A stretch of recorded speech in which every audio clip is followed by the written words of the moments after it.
لكن القادم كان امر. هربت راحت ضاعت، رجعت لاحمد سمير هديه. ادي العرضيه الجميله. لا لا لا لا لا لا لا لا لا لا لا لا لا لا يا رمزي صالح. رمزي صالح هو الصالح. تعود من تاني فرصه درويشي وراحت من بناهيني وتفوق رمزي صالح باقتدار الاسماعيلي من جديد، ولكن فرصه بسبعه ارواح. خلاص حلم الهدف راح وتضيع فرصه تقدم الدراويش باول اهداف اللقاء. هفوه هي الاولى بهذا الشكل لدفاع النادي المصري.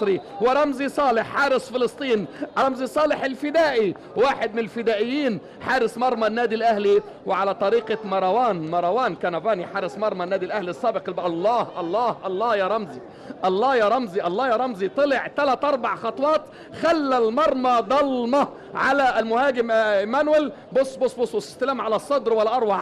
هيعدي، هيفوت، هيباصي، لا هيشوط. مروان قال له توت عندي، ولكن راحت على طول الى افضل انقاذ قد يكون في الدوري.